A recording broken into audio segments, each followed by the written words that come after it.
And 5, 4, 3. Welcome to Peacekeeper Reaction. My name is Nathan. Thank you so much for joining us today, you guys. It's a very special episode. Sorry, let me just fix that here. There we go. Hey. A very special episode. So if you're like me and you pay attention to such things, you will have heard about the little Twitter spat that was going on in relation to Joe Rogan and RFK Jr., who's recently on the Joe Rogan Experience.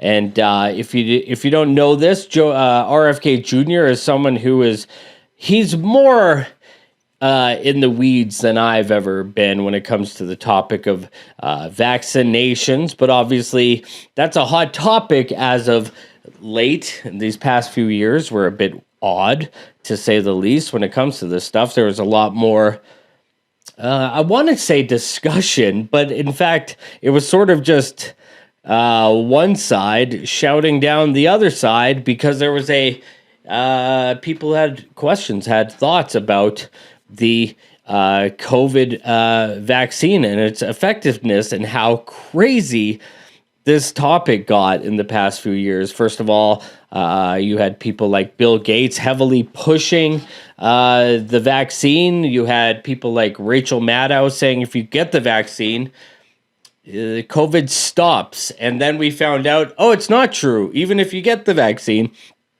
you can still have a breakout case. So there was a lot of kind of insanity about it. How can you mandate something that its effectiveness is questioned? And then people who questioned were called purveyors of misinformation when it seemed like, Rachel Maddow said this. Isn't she a purveyor of misinformation as well? Isn't like... the fact that every fucking 2 weeks we were told a new thing. You had Fauci saying wear a mask and then don't wear a mask, then wear a mask, and then wear 3 masks. Do you remember that video where he was on CNN and they're like, so 2 masks are good, but what about 3? It's insane. So shit got crazy. Anyways, so RFK Jr. was on Joe Rogan. They were discussing this.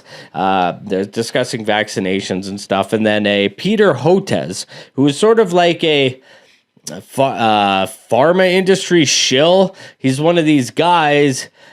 He's closer to Bill Nye, I think. He sort of dresses up like a scientist and goes on mainstream media shows as a quote-unquote vaccine expert. And so someone said, you got to check out this video that, what's his name here? One sec, let me bring it up. I need a producer. Anyways, Matt Orfalea, whose his videos are sometimes showcased on Matt Taibbi's Substack, I believe. They kind of have a partnership. Jimmy Dore also shows them. But someone said, you got to check out this video. It's hilarious. So let's check it out. Peter Hotez. Oh, wait. Did I finish saying the thing? Oh, yeah. So Peter Hotez. Sorry, lost my train of thought. Peter Hotez went on Twitter and was saying, what are you doing having RFK Jr. on and debating with Joe Rogan, saying that his more misinformation accusations were leveled against Joe Rogan.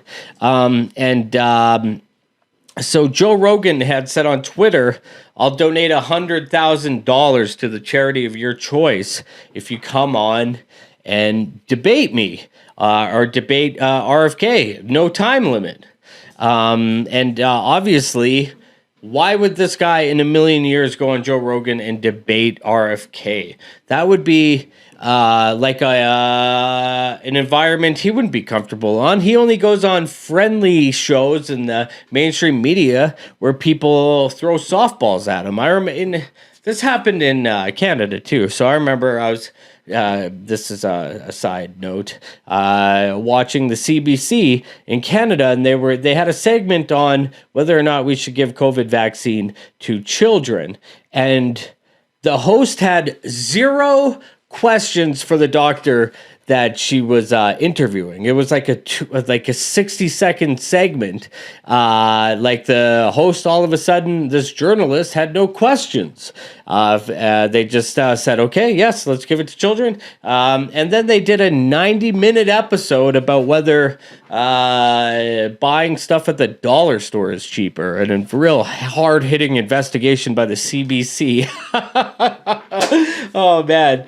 I used to love the CBC. Like, they had some really great investigative journalists work, and now it's just, it's so depressing. Anyways, this guy he can just go on, MSNBC and see friendly faces and not be challenged on anything. Why would he go on Joe Rogan, especially a guy? And wherever you fall in vaccines, and I think the COVID vaccine is different than vaccinations for children when you get born. Obviously, I would, if I had a kid, I think I would get it vaccinated. I was vaccinated as a kid, but who knows? RFK Jr. does know. So a debate like that would be something very interesting, but people don't like debates anymore. You see, even college campuses won't debate. They'll shut down speakers that they disagree with. Well, it's like, if what they're saying has to be shut down, it makes me want to fucking know what they're saying even more. Why not debate? Why not have thoughts? It's fucking crazy. Anyways, let's check out this video. I'm very excited. It's a happy Friday we're filming. I'm drunk and stoned.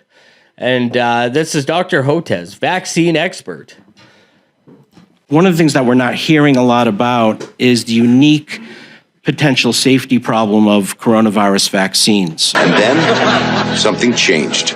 Any vaccine released by emergency use authorization by the FDA is an outstanding vaccine. J&J's vaccine has a risk of life-threatening blood clots.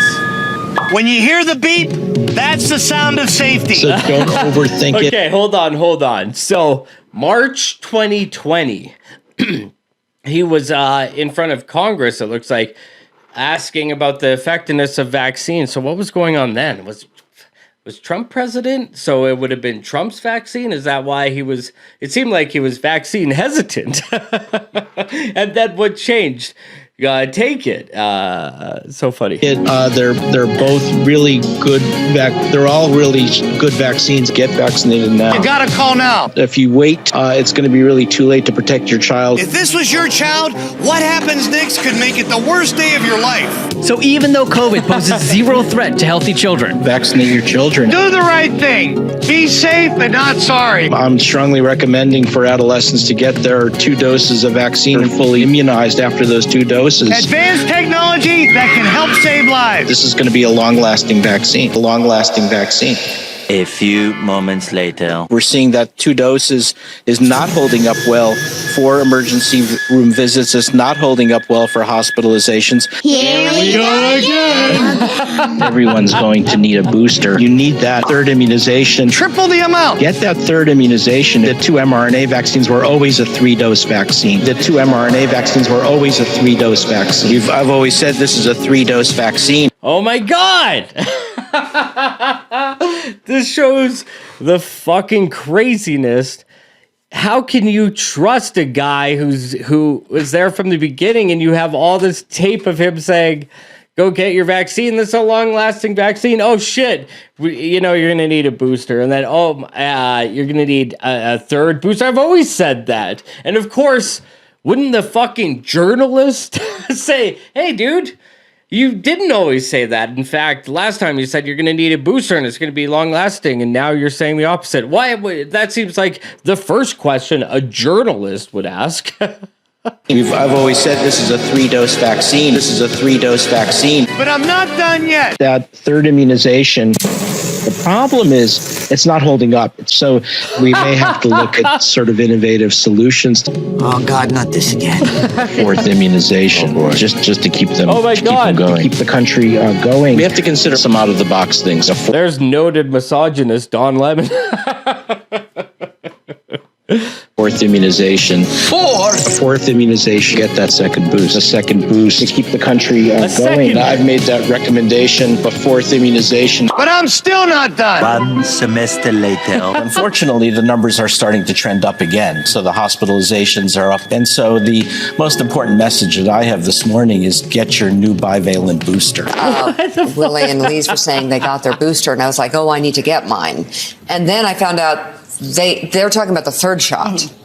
And is that the bivalent, or is it the fourth booster, or does it matter? Like, Don't worry so much about the number of. There's no wrong way. Don't worry so much about the number.